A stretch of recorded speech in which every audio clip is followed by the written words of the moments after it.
Hi, everybody. Tony Marcolini. Welcome to the podcast. It may interest you to know. I'm joined today with my sidekick, Seamus McDonough. And we have a very special guest with us today.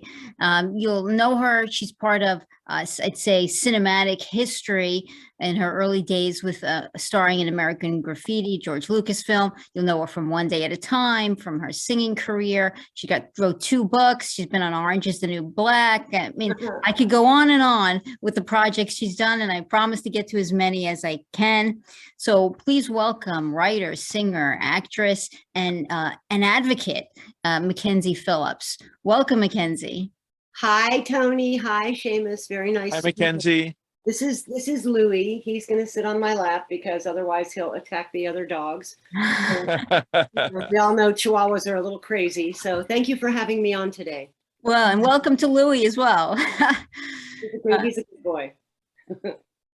Now, if we could, I'd like to take you back all the way to the beginning. I mean, well, not like you were born, you know, a child, but I'd like to go back to that first really, I consider big break. You may consider it something else, but the American Graffiti, certainly, I think the Copyright Office has acknowledged it as some part of, you know, film history, of culturally and historically speaking, a significant film.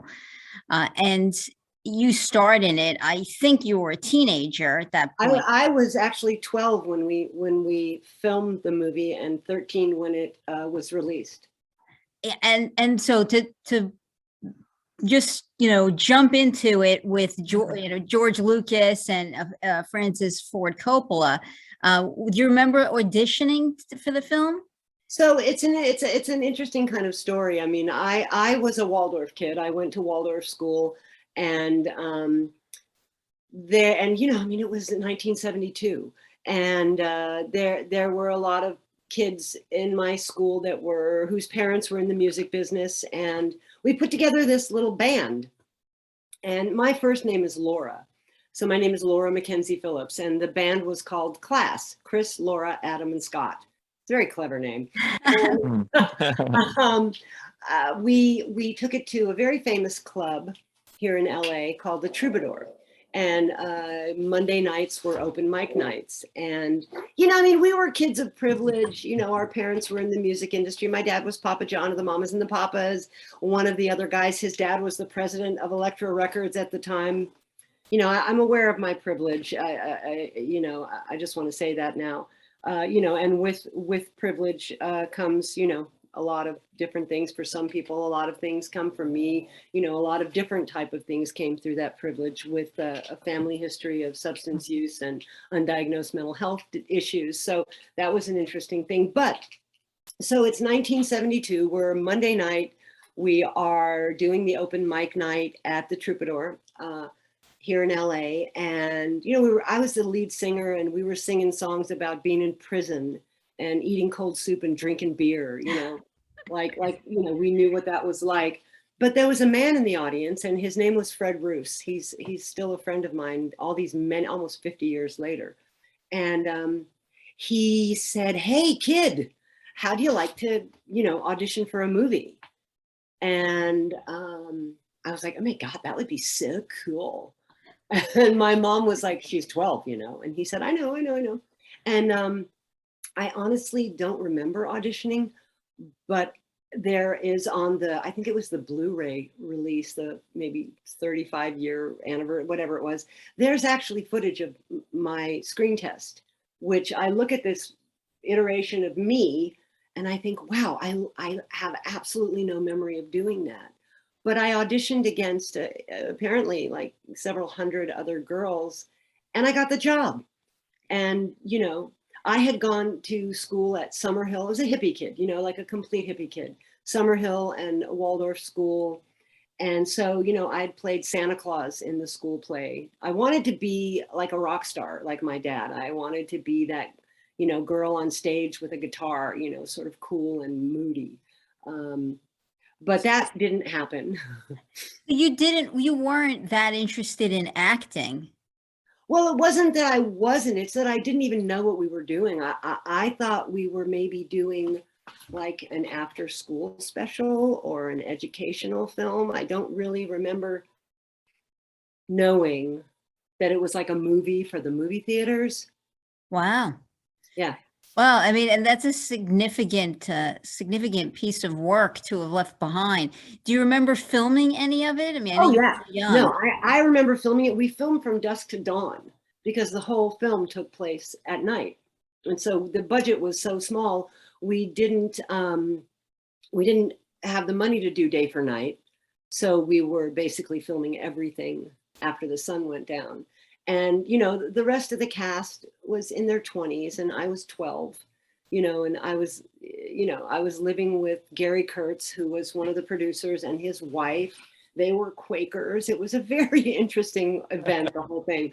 Like I lived with them in their house, and like in the morning we would go home from shooting overnight, and I seem to recall the wife had a little bonnet on, and we would all hold hands and sing songs about being friends, you know, like Quakers. It was very unusual. They were lovely to me. They were like parents to me. But you know, I do remember filming. I remember I learned how to drink coffee at 12 years old on that set because, you know, you were up all night and, you know, hanging out with Candy Clark and Paul Lamont and Harrison Ford and, you know, all the people, Suzanne Summers, all the people that were in the film. And I was like their little mascot. I mean, I was a child and, you know, I was smoking cigarettes and drinking coffee and, you know, I don't know. Now, now, when you first read the script, I don't remember reading the script. I have no memory of reading the script. I have no memory of learning lines. I just remember filming. like when many years later, there was a screening of American Graffiti at the Directors Guild here in Hollywood. And probably at the time, my son Shane was 9 and he's 35 now. So it was that long ago. And I brought him to the screening. And then there was a panel afterwards. And, you know, he fell asleep and he was like, "Mom, you were such a geek when you were a kid." And I was like, "Thank you so much for that, son." But Gary Kurtz came up to me after the event and he said, and I hadn't seen him since we made the film. And he said, "Do you remember when you got off the plane in San Francisco with your little suitcase at 12 years old and we said to you, 'Where's your guardian?'" And I said, "Well, what do you mean? I don't know. My mom just put me on a plane and here I am." And he said, "We had to scramble to I got legal custody of you, which is why you stayed with us. And we almost had to recast your role because they just put you on a plane all alone and nobody came and there was no legal guardian." And I stood there and I was, you know, a grown up and I'm listening to this man and my heart started pounding really fast and my hands got sweaty and I felt very frightened and anxious.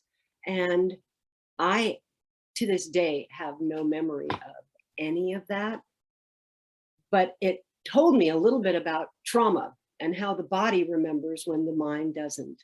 The body keeps the score of these traumatic events because as he's telling me about this, and even now, you know, I get, oh, you know, and so something was going on with little Phillips that was maybe a precursor of things to come, but I don't remember that.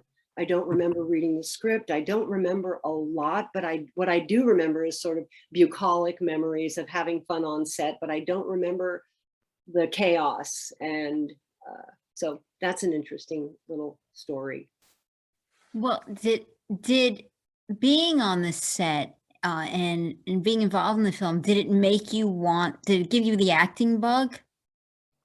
Oh, I suppose, yeah. I mean, it was fun.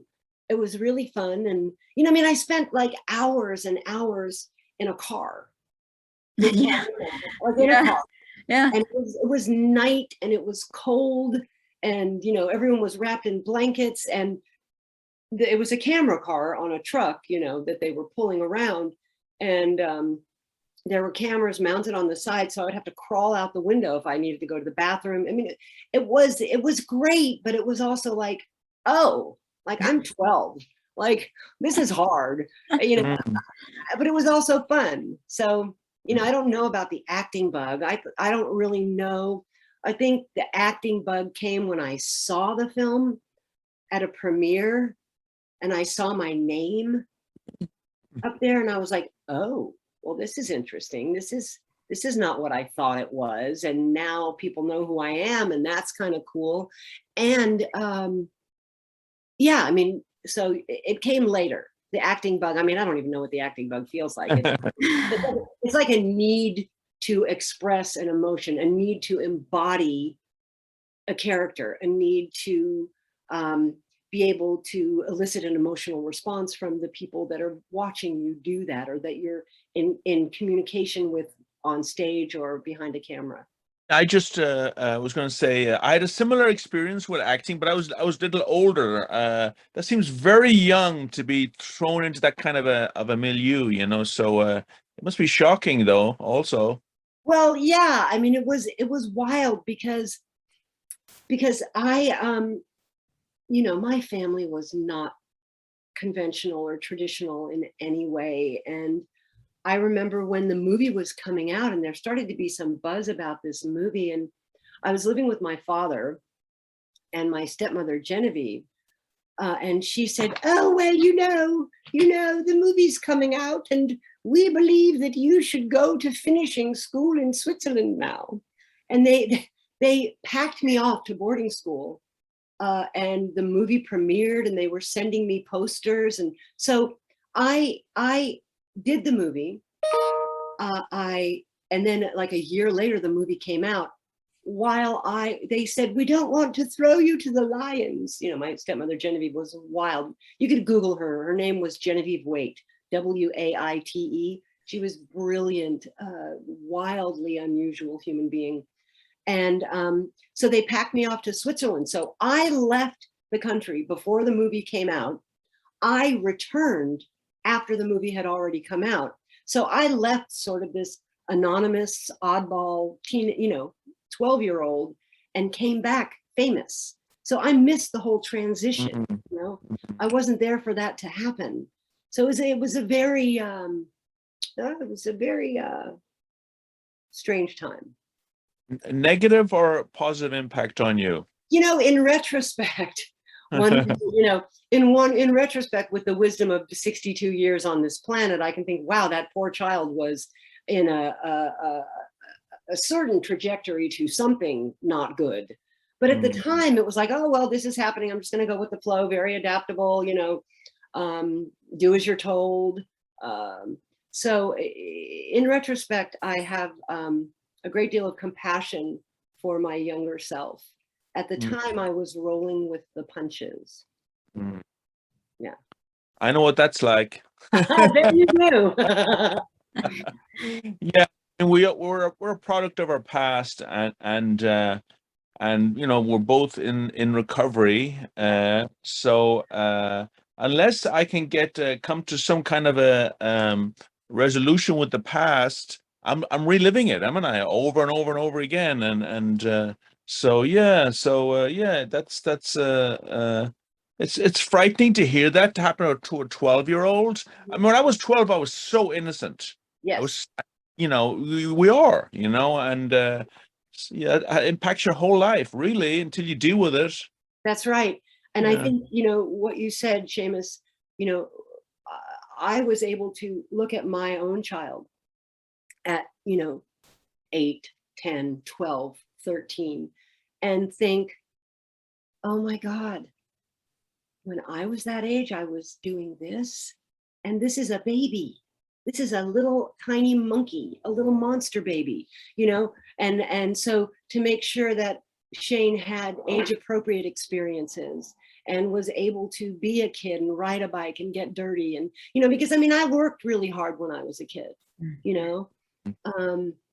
and I don't say that for like, oh, poor Mac, no. I had a very interesting and great life, but I have to be mindful that my experience isn't everybody's experience, and the way that I handle, like you said, Seamus, or deal with my past has to be sort of rearranged so that the the history lives somewhere else inside of me, as opposed to a video loop in my head that constantly re-traumatizes me, you know? And so I had to have that experience of sort of reframing my history so that I could walk free from it. You know? Wonderful. Wonderful. Nice way to put it. Yeah. Yeah. Thank you. Yeah. We're all doing it. We're as I said, we're a product of the past, and I'm either reliving it. Sometimes I like it, sometimes I don't. That's right. The problem is, like, if I'm honest with myself, I just want to feel good. Really, that's what I want to do in life. I want Yeah. to feel good no matter what I'm doing. But the Got us past, in a lot of, it got us in a lot of trouble back in the day, didn't it? it sure did. And but I want to do it now, generically and holistically, and I want to really. It comes down to really helping people, you know, sharing our experience. It's quite, actually, I feel blessed now. Me too, 100%. I, for the past almost 9 years, have been working in treatment. I am a director at a drug and alcohol treatment center here in Los Angeles called Breathe Life Healing Center. And, you know, I take my work very seriously, and I love what I do. And I love that I know I've been on the other side of the desk where, you know, the clients at Breathe are more than once. You know, I've been to treatment 11 times, and, you know, I've been sober a long time now. But the main thing is knowing, you know, it's like it says, you know, we know our experience can benefit others. We know that we can be of service to other people. And for me, the best way to do that has been being part of a clinical team where I know I'm valued, and I know that my experience is actually a tremendous asset, as opposed to other places it could be considered a liability. And so that's been very meaningful for me. The greatest feeling in the world, huh? Yes, it is the greatest feeling in the world. Like Tony, you were talking about the acting bug. I'm like, oh, what, the acting bug, whatever that is. But the helping others, the using my experience to benefit other people, the working for the common good, the greater good, knowing that people are suffering the way I used to suffer, and that I actually know the address of hell, but I also know the way out. That's the bug. Now that is the true bug that brings joy and hope to families and people. Sorry, I'm getting a little bit emotional, but it's meaningful. No, Like, it's really meaningful. it's the passion, sure, the passion for that, you know, making a difference is very rewarding. And I think that's what you need, right? You need somebody who's got the background, who understands sometimes, to give you that, you know, to stick their hand out and pull you to the other side. I think I can help you out of that hole you're stuck in. Right. And I think that we need more people, you know, who have exactly like you and Seamus, you know, to say, hey, I survived, and to teach survival despite, you know, problems, addiction. I think that's amazing. You're doing good. You're taking your experience and making something positive out of it. Well, I think, you know, there, for many, many years, there was a hush hush about being a person in recovery, you know, and the more that we normalize being in recovery, finding meaning, you know, stepping out of, you know, a situation where things were bad and moving forward and creating a life with purpose and meaning, the more people that are more open about that and talk about that, I think it's beautiful and meaningful, and it chips away at the stigma, you know, all the time. Like, think about the Super Bowl halftime show. Mary J. Blige, 14 years clean and sober. Eminem, 11 years, or maybe I have it backwards, clean and sober. You know, there were 25 years of beautiful recovery on that stage at the halftime Super Bowl show. And that's such a great thing, that it's open and people are talking about it, and people are like, wait, what? Those people have come up, and they're role models too, you know? Live by example, certainly. That's right. Yes. Well, if I can circle us back, this is an important topic, and I think we could do a whole show just on this topic, quite frankly. But I wanted to try to get to some of your projects that you've done. If we could talk a little bit about One Day at a Time, Sure. which iconic role, right, of Julie that you created with that show. Now, I can remember the show from the very first episode and recognizing that this is great. Like this was a really good show. This was going to be popular. Did you get that sense on the set from the beginning? Well, I'll tell you this. It's a very, very little known fact that we did 2 pilots. And recently, someone sent me a link on YouTube to the never before seen, never aired original pilot of One Day at a Time. I think you could find it if you look for it. And it was Bonnie Franklin and Pat Harrington. Schneider was there. And I was only one daughter, me. And I mean, I think it was called and Moves On or something like that. And, you know, it was good. It wasn't great. And the network was like, you know, I think we got something good here, but let's rework it a little bit. And they let me help choose my little sister, which was so fun. Valerie and I are friends to this day. And, you know, I remember going in to meet with Norman Lear because I didn't have to read for One Day at a Time. I didn't have to go in and audition. You know, I was coming off a lot of good stuff, you know, a couple of movies of the week, you know, of course, American Graffiti. And, you know, I was 15 years old. I was a little girl.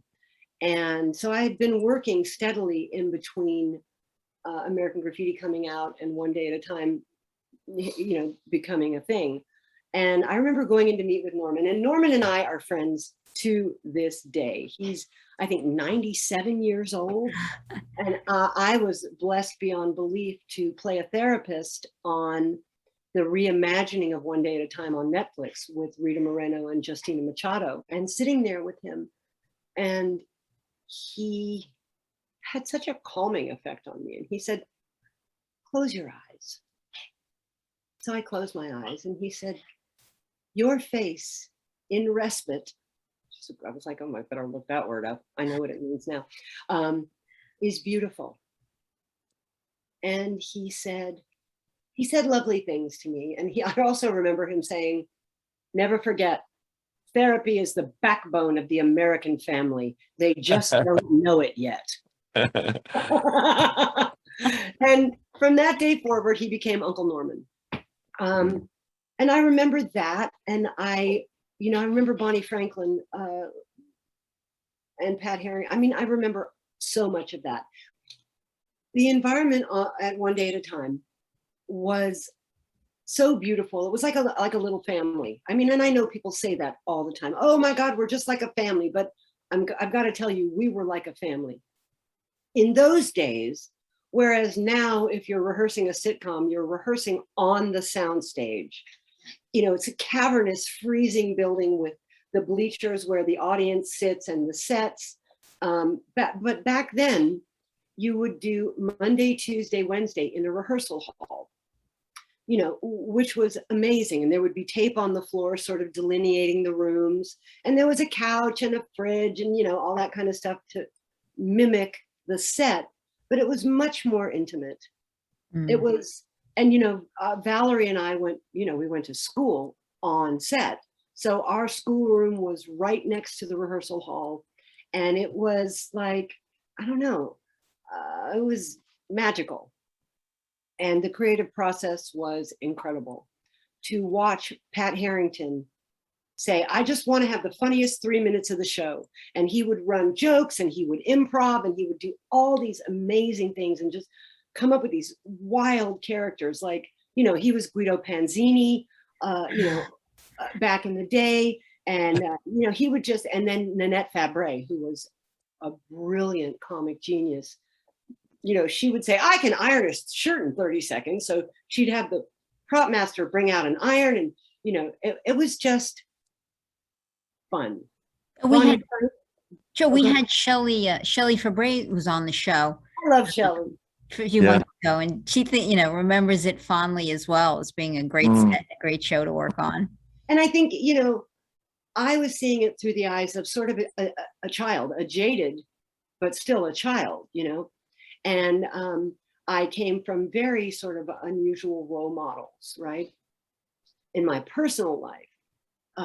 And then in my work life, there was Valerie Bertinelli, who was bubbly and cherubic and beautiful. And, her mom was on set, Nancy. And then there was me, who would like show up in, black leather with sunglasses on and sort of scowl at people from the corner. But my Aunt Rosie was my guardian, and she was on set. And so, Bonnie Franklin was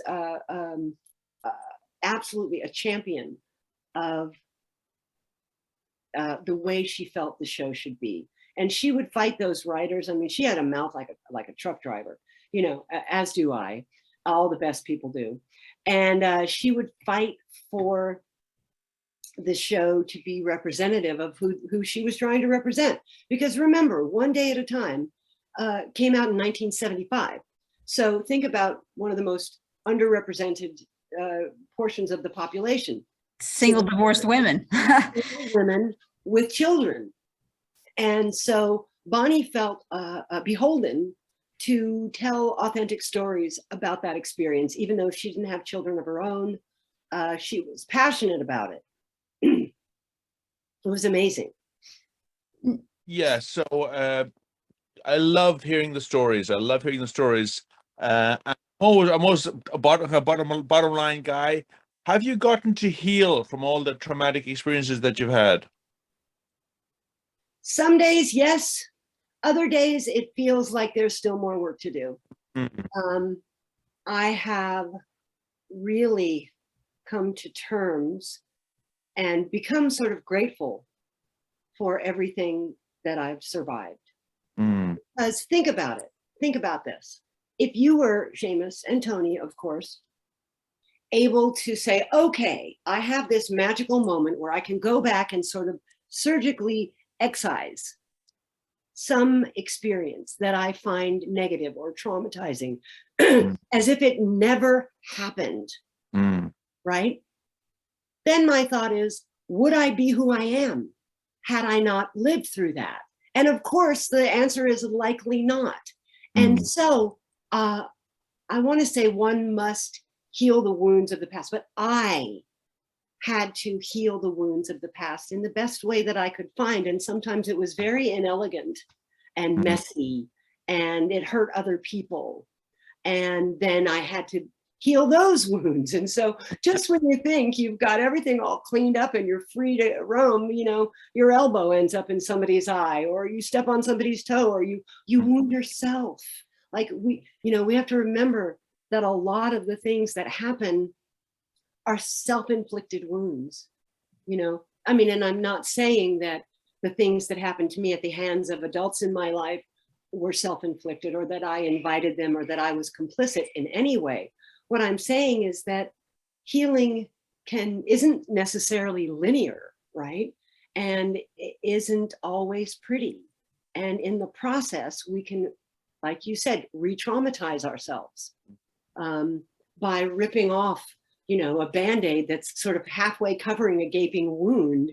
And you're like, oh, wow, wish I hadn't done that. But now that I did, what am I going to do now? I always have to ask myself, okay, that's true. That happened.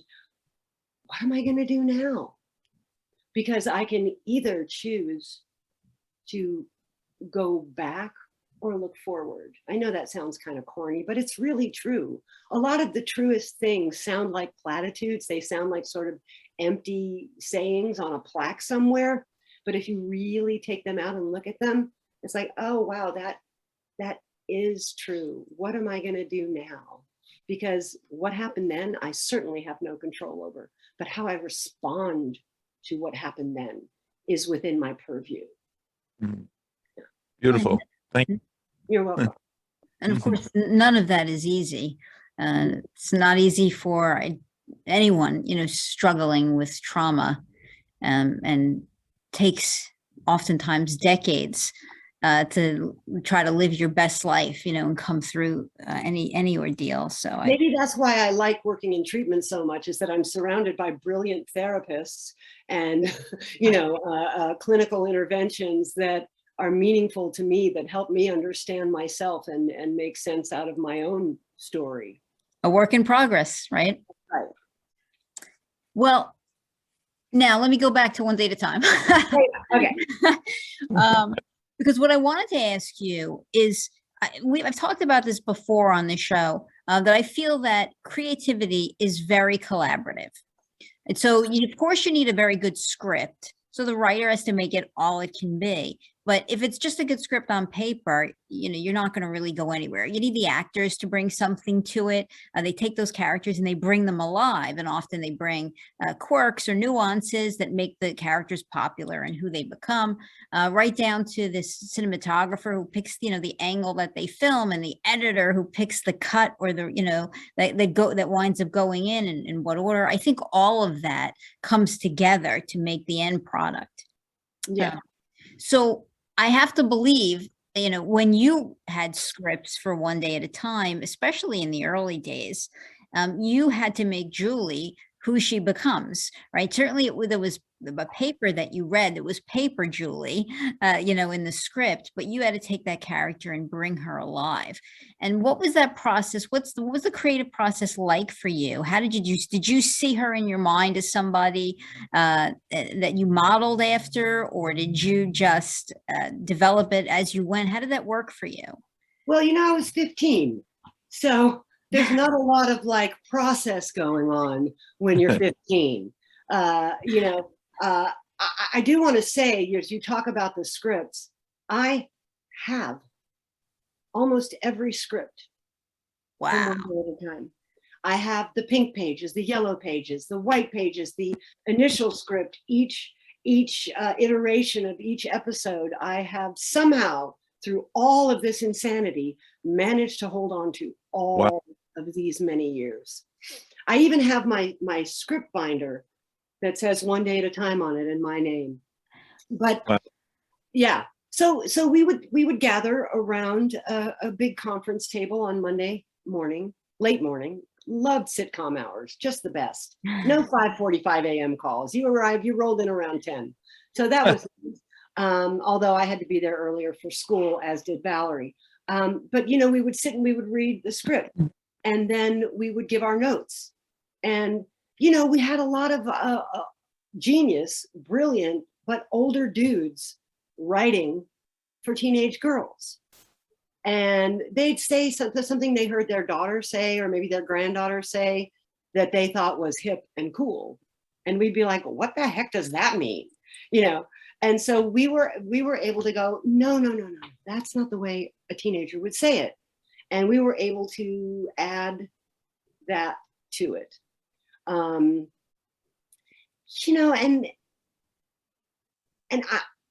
I know Julie ended up yelling a lot, and I wish someone had told me to stop screaming, because when I sometimes look back at episodes, Julie's just storming around like the angriest girl in the world, and everything is up here, rah, rah, and she's like yelling at everybody. And there was never, I felt like, had I had more experience, or had I don't know what, had the opportunity to modulate more, or have more dynamics within the scope of that character, which came later in the show for sure. But and then Bonnie would be like, you guys need to pull it together because this script is shit, and then they'd all sort of scurry off, and then 3 hours later, pages would start coming down from the writer's room. And one of the favorite things that I remember is when the goldenrod, that's the name of the color, goldenrod pages would come. It would be up in the right-hand corner, it would say Lear polish. And that would mean that Norman had polished that script page by page. Now, that Norman Lear is a comedic genius, that he knows what's funny. And he just knows, right? And so I would always get excited because I idolized Norman, and I loved him, and I love him to this day. So I have scripts, I'm not going to say where, but they're somewhere nearby, that say Lear polish up in the corner. And those were some of the best iterations of the scripts that we ever had. Sure. I can remember Greg Evigan. Yeah, you had a relationship with Greg Evigan, and you would sing. You got to perform a lot while his arc was on the show. What was that like? I love Greg. He's a great guy. I see him now and again. We actually, what did we do recently? Maybe it was 3 or 4 years ago. We did the new Battle of the Network Stars, and Greg and I think we were on opposing teams, or maybe we were on the same team. Anyway, I love him. His daughter actually married someone that a colleague of mine in the treatment world, who is a fairly heavy hitter, owns a program called Onsite in Tennessee.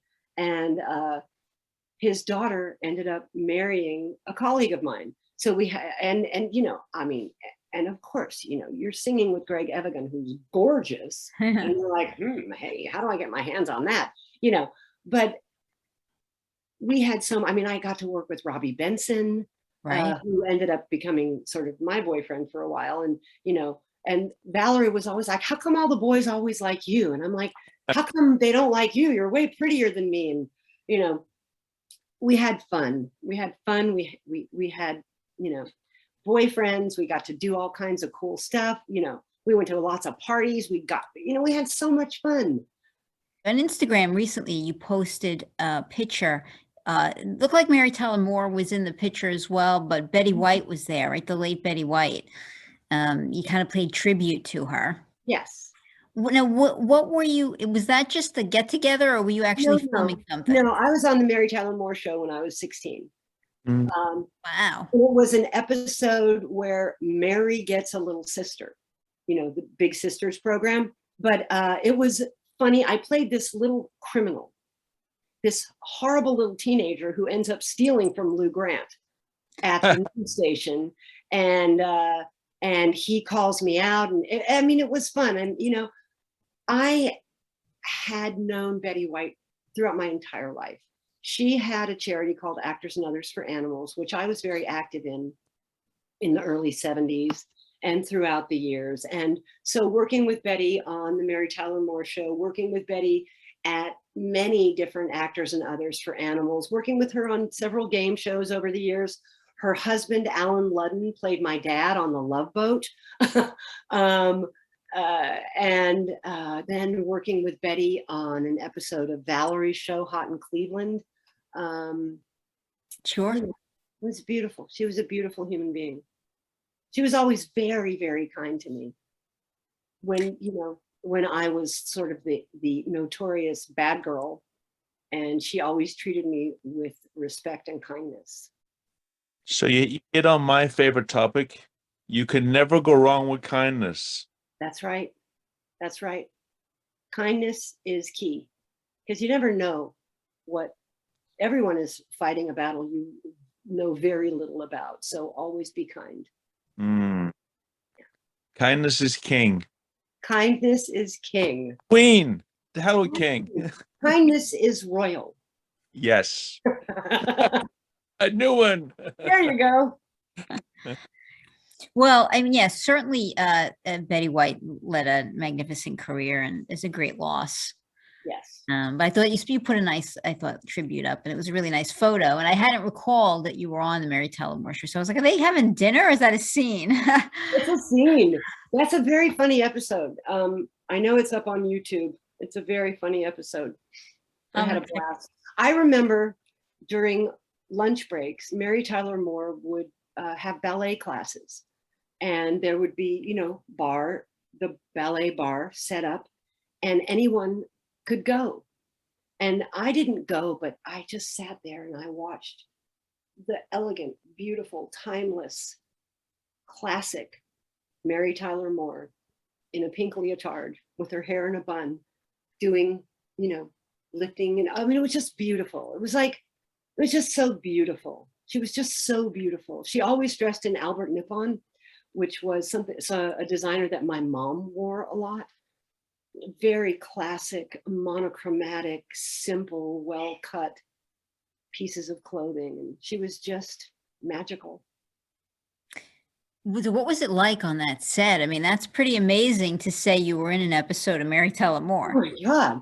I mean, you've got Gavin MacLeod, you've got Ted Knight, you've got Georgia Engels, you've got Mary Tyler Moore, you've got Valerie Harper, you've got Cloris Leachman, you've got like, I mean, Yeah. Betty White. What? You know, Yeah. I mean, you know, I got to come up in a very iconic time of television. I mean, I remember I did an episode of The Incredible Hulk, and I got to play around with Bill Bixby. I remember I did an episode of Beretta where I was with Strother Martin, Gary Busey, and Bobby Blake. And I was 16, running around on set taking drugs with these brilliant men active on Beretta. I wasn't taking drugs with Mary Tyler Moore. Don't get me, please don't think that. But you know, Strother Martin was one of the best actors. People might not recall him, but Google the man, because he was good. He was good. Yeah. And then that, I would just think that that is always with you, right? To be able to have a memory of being there when Mary Tyler Moore's show in particular was originally being recorded. Like you said, you did an episode of Love Boat. You were on so many shows. I gotta tell you, in 1980, I played a transgender person on Love Boat. Wow. Really? Yes, I played Gopher's roommate from college, but I came back and I said, I'm Ray's sister, Rachel. Ray was his roommate in college, and then we're dancing on the dance floor and I'm in a gown and I say, Gopher, I'm not Rachel, I'm Ray. In 1980 on the Love Boat. Wow. Check it out. Progressive. That was very progressive for the time. And it's so funny because now I have quite a low voice, but when I've watched it maybe in the last 5 years, I saw a clip from it and I'm like, who is that pipsqueaky little voice saying she's a guy, you know, or is transgender? Mm-hmm. Well, I mean, you were definitely involved in a lot of projects, I think, that were trailblazing to a certain extent. Definitely One Day at a Time, Trailblazing, as you already pointed out. I mean, but that was a show about a single divorced woman raising children, which you didn't see any of that before. I mean, that was all Sleep the Beaver, right? Julia, the show Julia was that, but you know, One Day at a Time reached a broader audience and, you know, stayed on the air for 9 years, 9 seasons. Yeah. Right now, to find out you played a transgender character back at that 1980 yeah. on Love Boat. Who Yeah. knew? It was wild. Yeah. So say within the last 4 years, I can't remember the exact year, you were in Orange is the New Black. Yes. That was yeah. So what's that like? What's that set like? I mean, that show is also, again, huge. That was wild. I mean, I, you know, was very happy in my clinical day-to-day life. And I was traveling to a conference with my clinical team in Baltimore. And I was actually presenting on generational trauma at this conference. And my agent calls me and she said, hey, they called from Orange is the New Black. Would you like to put yourself on tape to be on Orange is the New Black? And I was like, what? Of course. So I'm in this hotel in Baltimore with the CEO of Breathe Life Healing Center and the clinical director of Breathe Life Healing Center, who are very close friends of mine. And I'm like, you guys, I have to put myself on tape tonight for this audition. Can you help me? And they were like, sure. So the CEO of Breathe, who is a wonderful human being named Deb Hughes, played the other role off camera. The clinical director of Breathe, a woman named Kathleen Murphy, who is a therapeutic genius, by the way, directed the audition. And there I am, you know, wearing 2 hats, basically I'm presenting on generational trauma, and I'm pretending to be an addicted prisoner in Orange is the New Black. And, I emailed the audition off, and then I'm waiting in line for security to fly back to LA like a day and a half later. And my agent calls, "You got the job." I was like, what? I can't believe it. Oh my God. And then I spent 4 months in New York in the middle of a bomb cyclone winter. It was freezing. But the cool thing was that, there I was in my prison uniform with my fake yellow teeth, and in my dressing room, auditing clinical charts, doing the thing that I do for my day job while I'm getting to do this wildly creative, interesting thing for television. And it was incredible. It was so much fun. What I loved about it was that you have Natasha Lyonne, you have like Yael Stone, you have all of these, all these beautiful, wonderful female actresses, and we're all in a prison uniform, pretty much all of us. You got Laverne Cox, Uzo Aduba wandering around. Laura Prepon. Laura Prepon. Oh my God, she directed one of the episodes I was in. It was like, whoa, she's amazing. So, but we're all in a prison uniform, and there's not a lot of makeup going on. I got to tell you that, and it was a wonderful equalizer. And Natasha Lyonne is one of the most creative people I've ever worked with. She's the most interesting woman in the world. She is a thing to behold while she's in her process doing what she's doing, and you're just sitting there going, wow. And I had most of my scenes with her. It was incredible. And there was a scene where I had to snort fake drugs and then, and then go on a bad trip where there were flies all over me and everywhere. And, and people were like, "Oh my God, weren't you triggered by doing that?" And I was like, no, I was somebody else. It wasn't me that did that. It was me being somebody else. And then I got to be me again and walk away free. So no, I wasn't triggered. It wasn't triggering at all. You were magnificent. I mean, the acting role. Yeah, the acting role you did. Thank you. Yeah. It was fun. It was so much fun. It was hard though, because it was hard because I'm such a homebody, and I'm such a routine-based person, that being away for 4 months, like every time I had 3 days off, I was on a plane flying back to LA to see my dogs and be in my house and go to my job, and but it was a blessing. It was so much fun. Oh, it'd have to be. It was, you definitely, again, you're part of something that will live on for years and be thought of, as I'm sure be winning awards, I felt very, very blessed and lucky to have been chosen. Absolutely. I think what's really interesting to me is the characters that you've played across your life have all had something in common, that they've all been unique. All right. You never somewhat troubled. And troubled. Well, troubled. I'm good at troubled. The most interesting. Yes, exactly. I mean, I always used to think, why can't I get booked as the girl in the, the Chanel suit with the really nice heels and the fabulous. Boring. I know. And my agent was like, anybody can do those roles.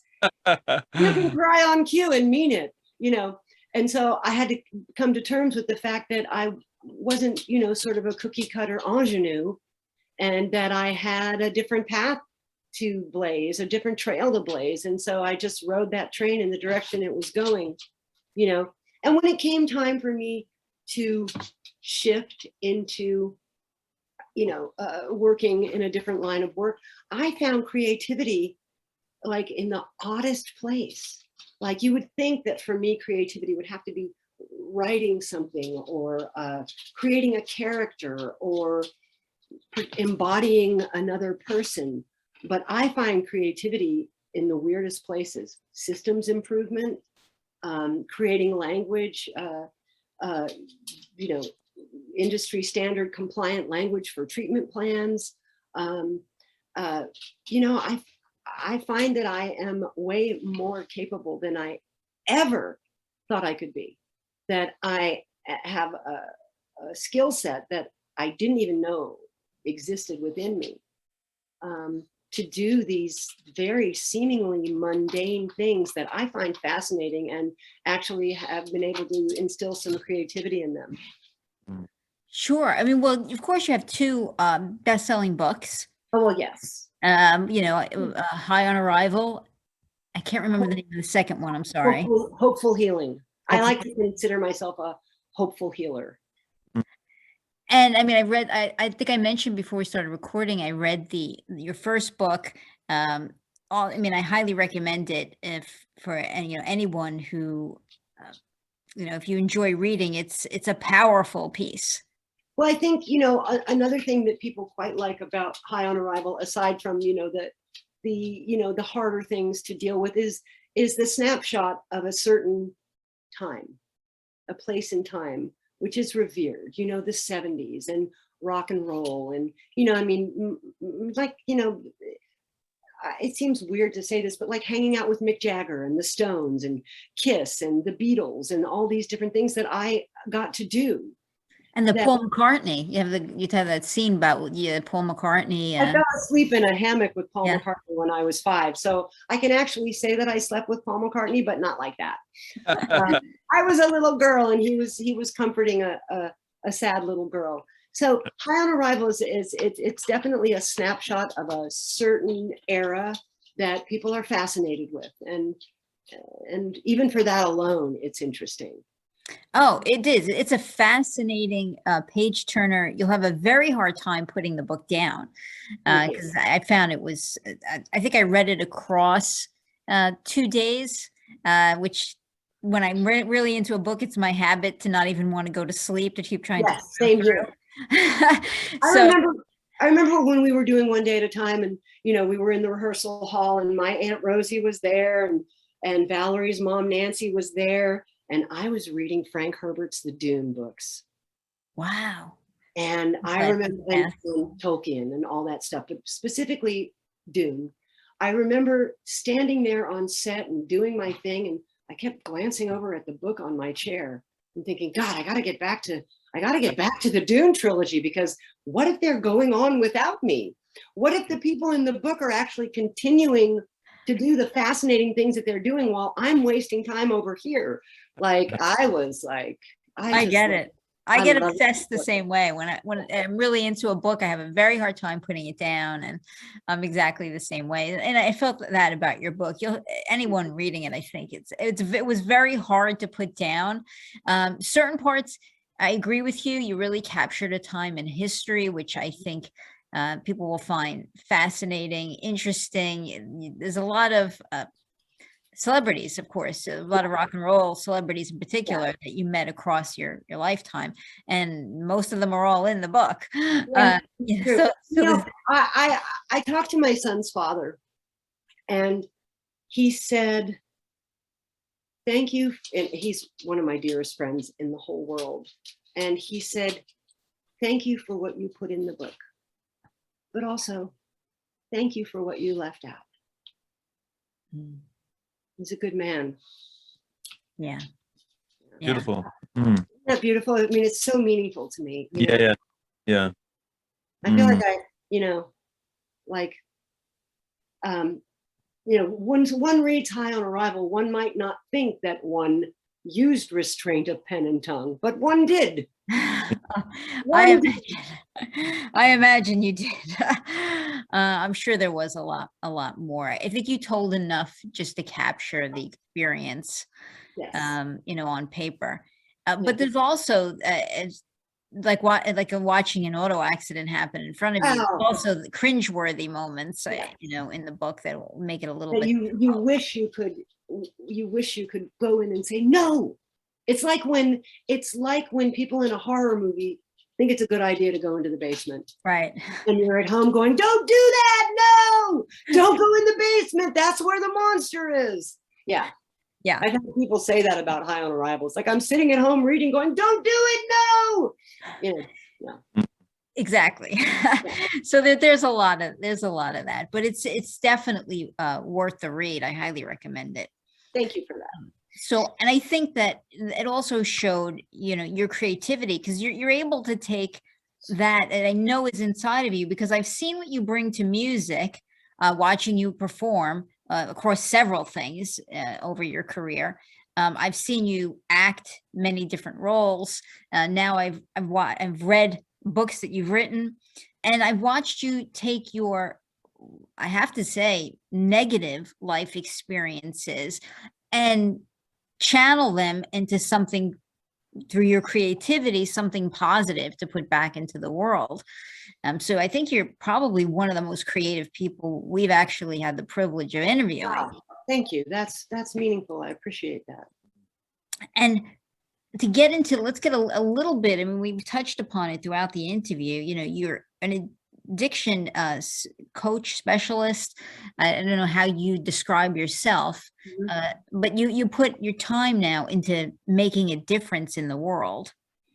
Yes. You know, when I was arrested in 2008 for felony possession, after a decade of recovery and a rather spectacular relapse that ended in handcuffs, and I went to treatment yet again, and I thought to myself, wow, here we are.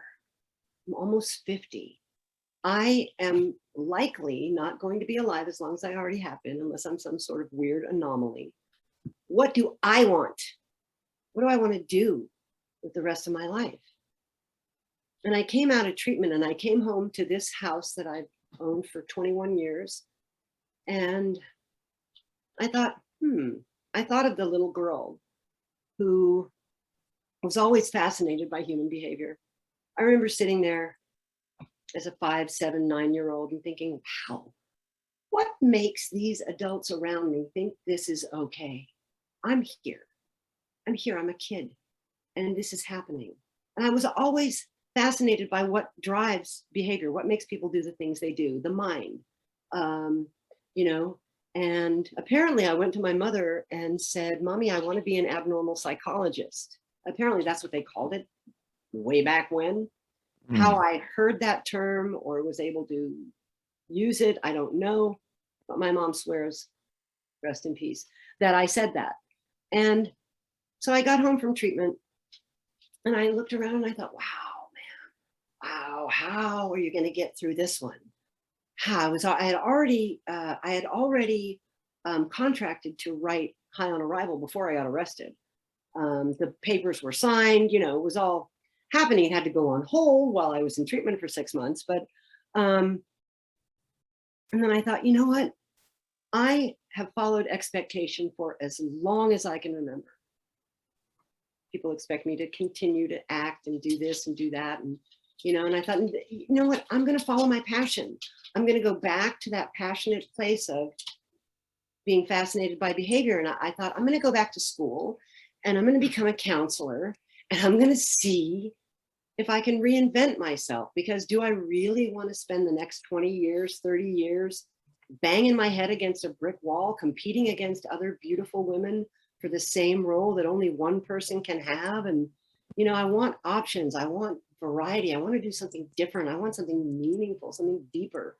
And so I went back to school and I wondered if anyone would hire me, and they did. And I worked in one facility for 3 years, and then I moved to Breathe Life Healing Center a little over 7 years ago, and I've been there ever since. I started out working directly with clients with a caseload. And then, you know, the second book came out, I had to go on book tour, and I thought, well, I can't really, you know, every time I need to travel, tell my clients, well, I hope the rest of treatment goes well for you, but I gotta go. So I stopped carrying a caseload and I started, you know, doing more administrative stuff, still doing groups, doing this, that, and the other. And I ended up finding such joy in the work that I do that, you know, acting has become sort of like, oh, wait, I have an audition? Oh God, no, I don't want to do that. And then my agent's like, Mac, come on. I'm like, okay, fine, I'll do it. But I love what I'm doing so much that if something comes along and like Orange is the New Black, it kind of dropped in my lap. Yes, I had to audition for it, but they were like, we love you, we want you. I'm like, okay, yes. And I'm lucky enough to work for a company that says, sure, go to New York for 5 months, but keep doing your job from here while you're in New York. I'm like, okay, I'll do that. I think that because you're giving back, you think that has helped you to get to a place where you've remained, so absolutely. long? Well, and Seamus will know this. You can't keep it unless you give it away. There is no way that you can, unless you're helping somebody else, you can't really experience the depth of recovery. Seamus, speak to me. It's the joy of living. That's right. That's right. We are not a glum lot. We are not. We have to have joy in our lives. I'm telling you. Yeah. I have to have joy too. I'm telling you, if recovery wasn't fun, I wouldn't be doing it. Exactly. I wouldn't be doing it. I'd be under a rock somewhere.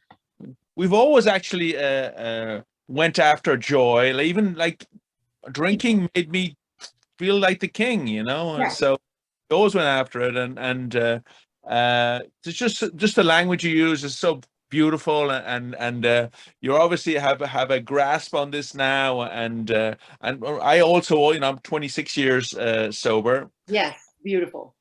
And it is the joy of living, and it puts everything in perspective, really. I mean, like you arrive in the world, and what do? Like I started copying people. It didn't work. That's right. It's different, and then they meet somebody like you who has had such an experience of this life, and I do some acting also, and I actually I fell in love with acting immediately. I mean, like back in the 80s, but then it just waned away, and I have to get back to the joy of living, and this just the language you use, and it's so obvious that that you love your life now. I do. I really, really do. I mean, I do weird things. Like I'm a board game fanatic. I play very deeply complicated strategy-based board games that take up a giant table, and I play them with my 35-year-old son. I mean, talk about promoting neuroplasticity. I am like, we've turned our den into a game room. There's a game table. We have this amazing collection of very sort of esoteric, board games are starting to become more popular, but Balderdash. No. I love it. Well, I got to tell you, the board games I play make Balderdash look like a child's play. I mean, I play like these crazy ass board games that are like take 3 or 4 hours and are so complicated. But I love Balderdash too. Don't get me wrong; it's a good game.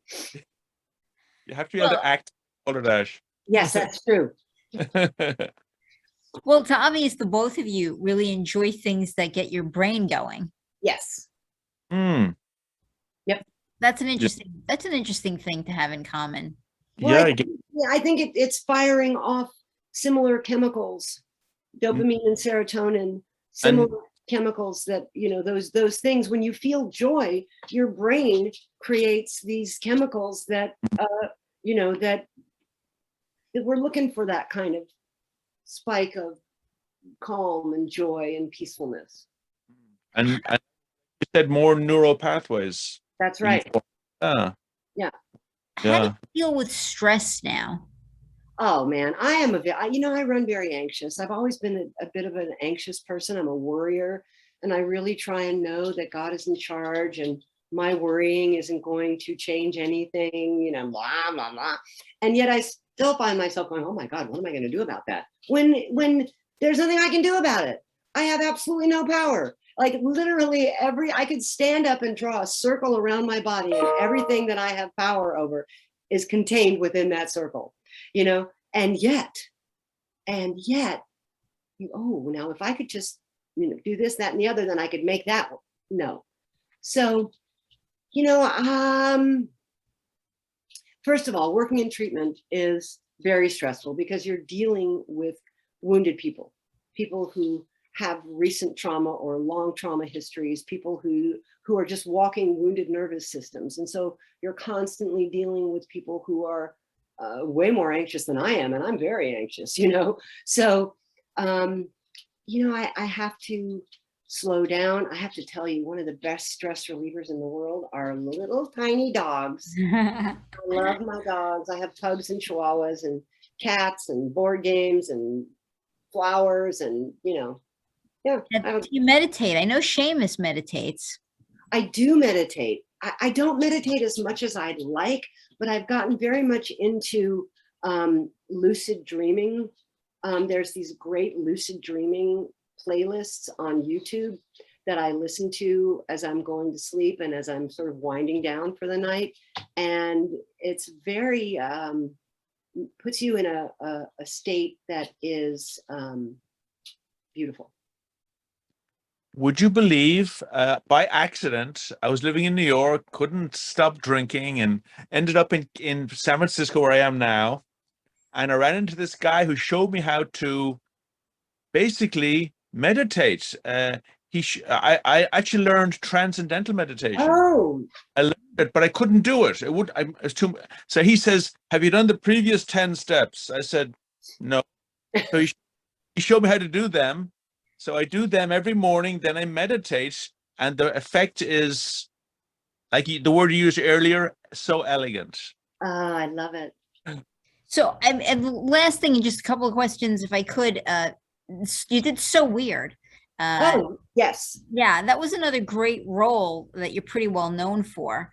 I gotta tell you, So Weird on the Disney Channel was one of my favorite jobs that I've ever had, because I got to sing, I got to do these amazing scripts with these amazing young actors. And I mean, this show only ran 3 seasons, but it still has such a huge following. I mean, I got Disney Plus when it came out, the streaming service, just so I could watch So Weird. And now, of course, I'm obsessed with The Mandalorian and The Adventures of Boba Fett and all that stuff. But So Weird was a fantastic experience for me.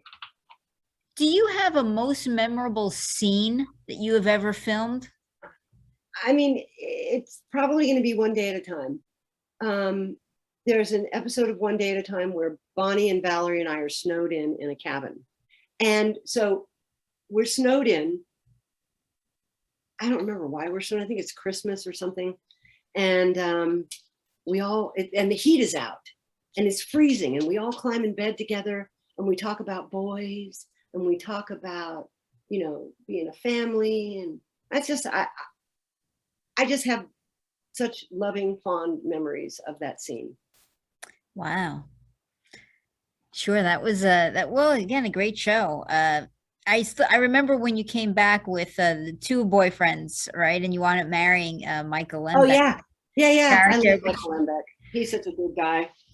And that wound up being in I was in, I don't know, the 8th grade maybe at that time, but it was like a huge thing. Everybody came to school the next day and was fighting over which guy was better for Julie. Oh my gosh, that's so funny. And like people were either, Team Max or Team Steve, I think was the other character's name. Yes. Yeah. It was blonde. Right. He was a blonde fella. And then Michael Lembeck is just a ball of energy. And I love that guy so much. Oh yeah, I'm definitely a fan as well. I liked any role I've ever seen him in, but I still remember those early days that, when you both came on, that was such a big thing for the school.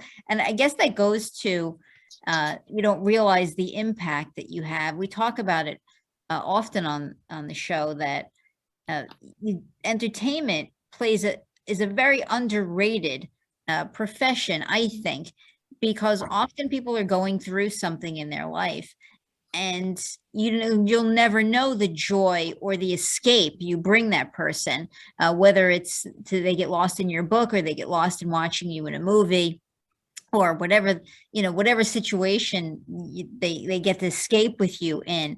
I think that entertainment makes an impact in the average person's life, because you just don't know. You don't know, as you mentioned, you alluded to earlier, what somebody's going through. Right. And to be able to either see a shared experience by watching a particular role, or just to escape into something funny or something nice. It really does make an impact. And I think you've had that opportunity across your lifetime to perform so many different roles that did that for people. And that's a prime example. You didn't realize, like, you were going about your day, and that's right. Schools across the country, every little girl they were Monday morning quarterbacking. Right. Is Yeah. you know, is dissecting the role and talking about it. And that, I think that's a great example of like the impact, while you were going about your day but you were having on girls across the country. That's wild. So wild to think about. I remember I used to I almost called High on Arrival, little old ladies pray for me, because I used to have little old ladies come up to me on the street, and occasionally still sometimes now I'm the little old lady, and they'll be like, oh my God, I've been praying for you. I've been praying for you for years and years, and I was like, my God, you don't even, unless you really stop to consider, you don't even think about the fact that sweet little grandmothers are hoping you make it, Mm. hoping you get through it.